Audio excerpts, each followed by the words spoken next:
Salut à tous, bienvenue dans la chaîne de la base trading. Nous allons nous retrouver aujourd'hui sur le Bitcoin avec un prix qui s'élève à 89 409 $.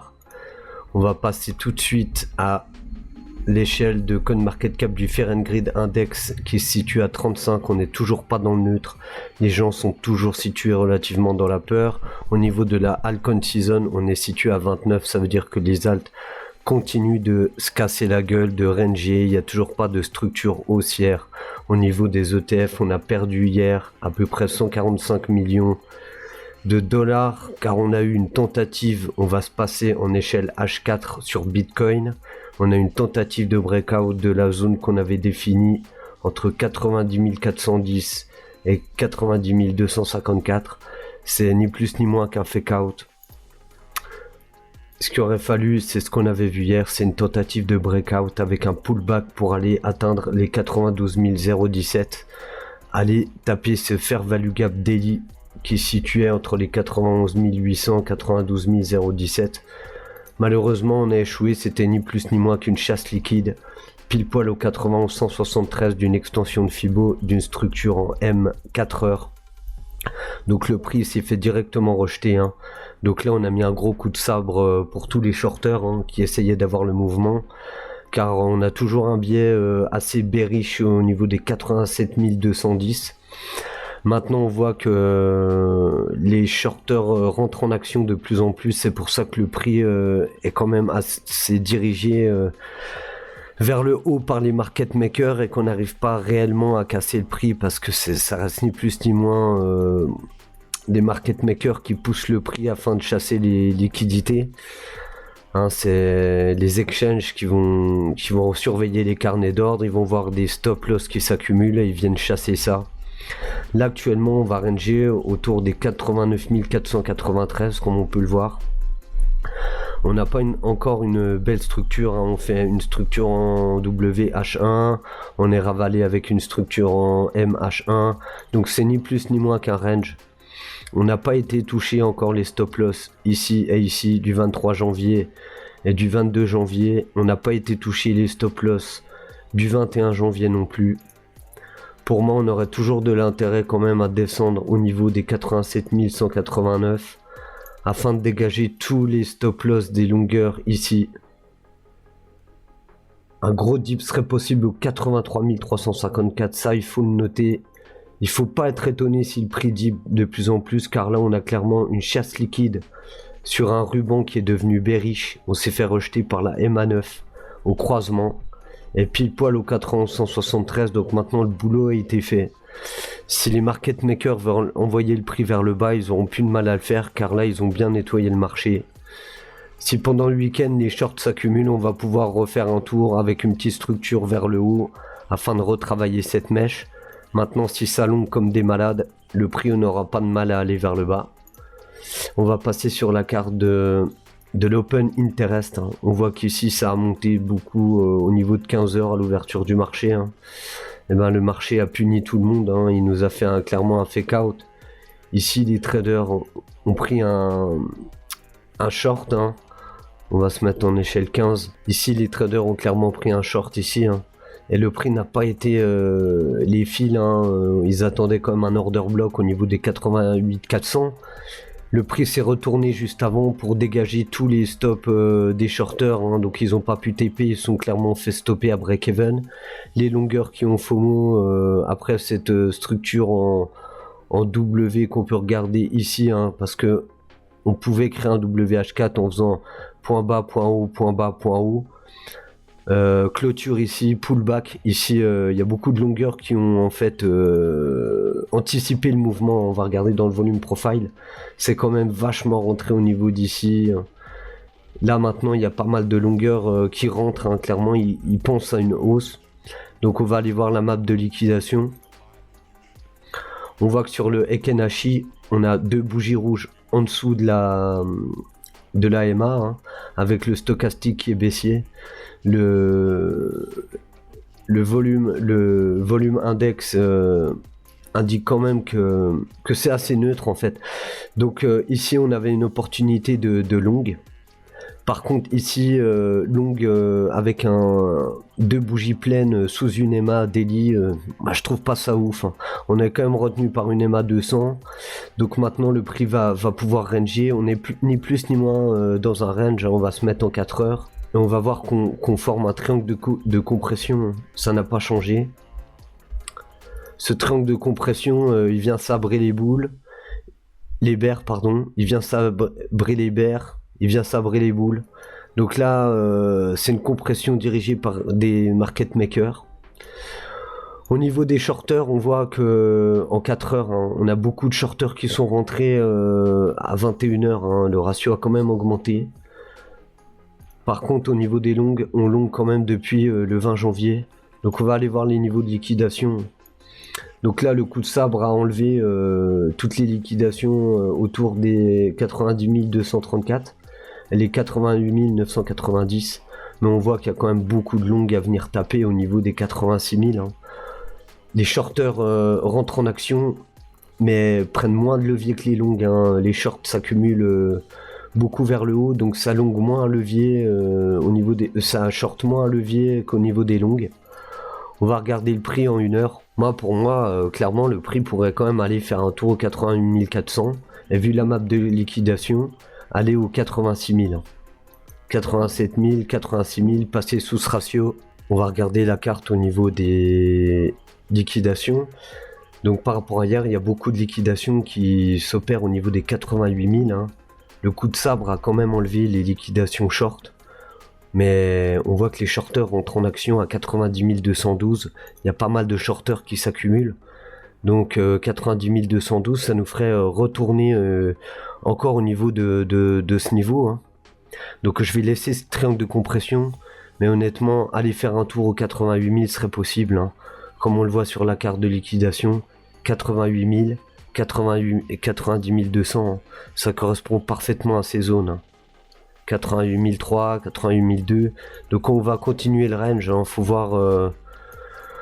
voir sa short ou sa longue le plus de quel côté, mais moi j'ai toujours clairement un biais bearish. Hein. En plus, vu cette chasse liquide, j'aurais pu changer mon biais si on a eu le pullback, mais là je vais rester dans mon biais bearish. Au niveau du max pen price, on accumule les shorters hein, qui rentrent à levier. On va voir ce week-end où ça rentre, mais là on accumule quand même pas mal de longueur. On va aller faire un tour. Donc maintenant pour le Bitcoin, on a vu un peu où les prix se situaient hein, pour du trading. Maintenant on va regarder un peu la carte de CoinMarketCap avec les alts, les principaux altcoins. Donc on va aller faire un tour sur le BNB. Hein. Le BNB qui a entamé une belle tendance baissière en weekly. Hein. Il nous tente un petit W weekly hein, qui arrive. En fait, ce W weekly n'est pas dans une belle localisation, donc le ruban repasse baissier. Je sais pas s'il faudra le jouer. Honnêtement, les market makers, ça fait quand même penser à une baisse, un ascending, et il y aura peut-être une future baisse. Après, je vais pas trop me prononcer sur les alts, vu que on va regarder la dominance. Hein, voilà, ça pourrait nous ramener quand même en bas de la mèche. On va regarder la dominance. Là, la dominance, on voit que le Bitcoin quand même range en dessous d'un ratio. Les gens reprennent un peu de force sur Bitcoin parce que ils veulent pas trop s'exposer sur les alts vu que ça monte pas, les alts ne montent pas, ils ont du mal à ranger, donc ça fait quand même du mal aux altcoins hein, clairement. On va regarder Solana qui n'arrive pas à faire de cassure vers le haut. Le ruban est quand même baissier au niveau du weekly, donc on est toujours retenu par ce ruban. Les shorters rentrent en action afin de pousser le prix vers le bas. On voit qu'on a un order block weekly au niveau des 75 $. On va tirer une zone de Fibo. Hein. Ça va nous situer quand même au niveau d'une zone de Golden Pocket, hein, les 786. Ça serait une zone parfaite pour de l'achat, hein, donc on va le noter. Et on va mettre une alerte hein, ici, hein. On va mettre les dollars. Si le prix arrive ici, il ne faudra pas paniquer hein, pour les holders, clairement. Si vous avez du gaz, ça vaudra le coup de recharger. Maintenant, si le prix tient au niveau des 618, je serais d'accord, mais avoir une structure en W, ça serait pas mal. Avoir un ruban qui repasse boule, ça serait quand même pas mal. Au niveau des terrains, pareil, on veut tenter une structure weekly, on se fait rejeter par une EMA 18. Clairement, il y a beaucoup de stop et de liquidité à venir chercher ici. Hein.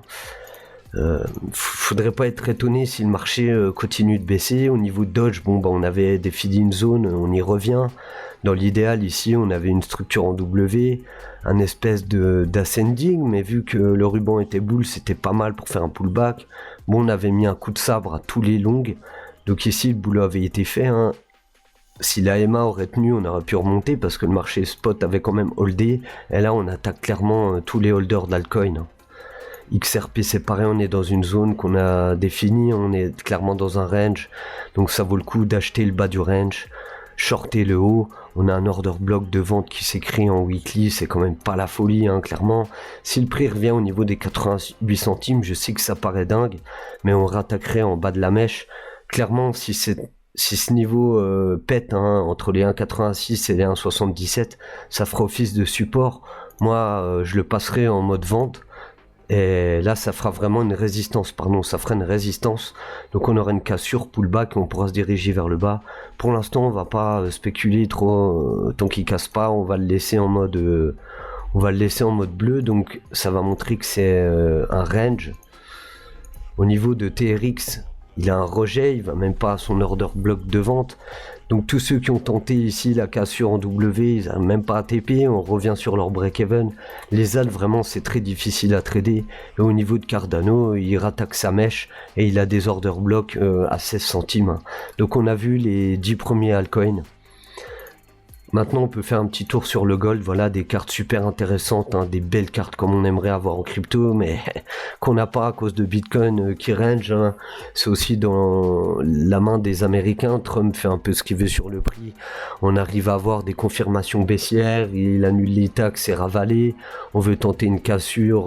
On vient chercher la chasse liquide. On a une baisse. Donc là, alors, on avait défini des zones par rapport au Fibonacci. On y arrive. On va arriver au prix des 5000 $. Donc je vais mettre une alerte au niveau des 5000. Voilà. Et on voit qu'on arrive sur des ratios très très chauds, clairement. Donc là, l'or n'est pas baissier. Mais on pourrait venir chasser juste au-dessus. Faire un pullback. Continuer. Ou carrément venir au-dessus. Et ici avoir un rejet, clairement. Avoir un dip plus profond. Le ruban montrait. Et là, on pourrait racheter le ruban MA18. Opérer un range, une consolidation. Je sais pas si ça va monter to the moon et après avoir quand même une hausse au niveau des 6000 et ainsi avoir un dip plus profond. Bon, là c'est vraiment de la spéculation, on verra ça par la suite. Au niveau du silver, il nous pète les 100 $, le silver. Honnêtement, j'avais donné sur un autre groupe un signal qui se situait ici au niveau du pullback H4, ce qui représentait la MA18 H4 qu'on l'avait cassé. Il fallait pas paniquer, il fallait simplement racheter les 90 $. Ceux qui ont acheté ici sont récompensés. Il y a eu un TP d'effectué aux 99 100 $ et on voit que le prix il se dirige vers les 107 112, la zone qu'on a définie. Et ça serait pas fini pour l'argent. L'argent serait quand même en target ultime au niveau des 134 145. Après, je veux pas vendre de l'opium. On va aller target par target au niveau d'ici. Clairement, il pourrait avoir un retracement parce qu'au niveau du W, là, on aurait fini une structure, on aurait fini un mouvement. Donc, on va noter les 786 comme base et on verra ce qui se passera. Au niveau du SP500, on a toujours qui opère un range. Il n'y a pas de confirmation baissière ou haussière. On est en tendance haussière affirmée avec des grosses chasses quand même pour tous les longueurs à levier. Après, les mecs qui hold le SP500 et qui achètent chaque dip sont clairement récompensés. Au niveau du Nasdaq, c'est pareil. On avait défini des zones avec un ruban qui devient haussier. Là, il nous avait fait une petite chasse liquide. Après cette structure W, des gens sont rentrés à peu près à ce niveau des 86, chasse liquide en novembre, et depuis 2 mois, il opère une belle hausse. Ici, on peut passer en phase de distribution, clairement. On va voir si cet order block tient ou pas. S'il tient, c'est plutôt bon signe, mais si on passe en dessous, on laisse quand même pas mal de liquidité, on va le noter, au niveau des 96-91 points. Au niveau de l'action Coinbase, c'est la catastrophe, même si c'est une action américaine.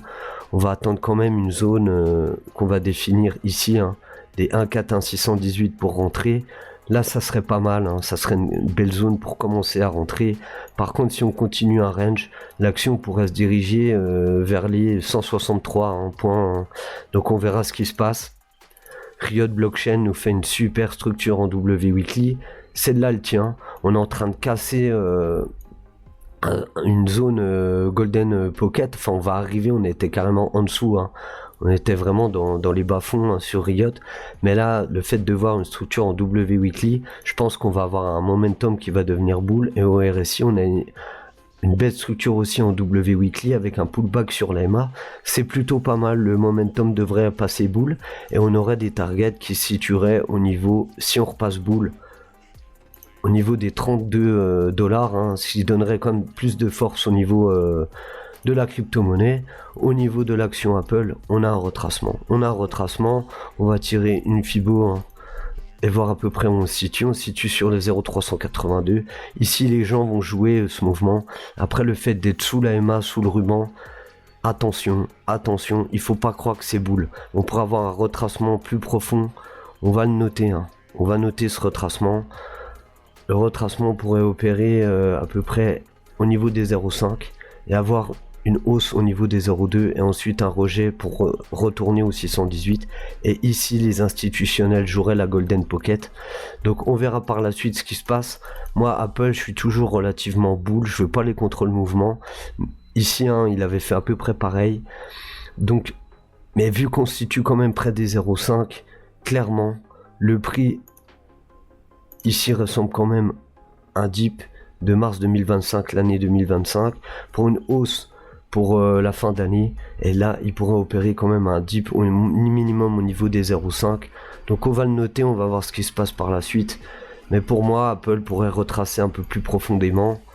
Ensuite, Microsoft, hein. Microsoft retrace plus profondément. Au niveau de la Fibo, on va quand même attaquer les 0,382. S'arrêter ici, ça me paraît un peu bizarre. Donc après, on peut ranger, on peut faire un pullback au niveau d'ici, hein.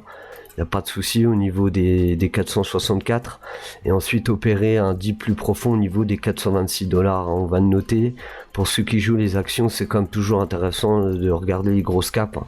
Et au niveau de l'action Tesla que je surveille, on a un order block weekly au niveau des 257 points. Là, il est actuellement en range, hein. Il suit le SP500. Mais le fait que le ruban passe bear et qu'on se fait retenir par une MA30 pourrait quand même montrer qu'on dip un peu plus profondément. On va prendre cette base de la Fibo au niveau du bas.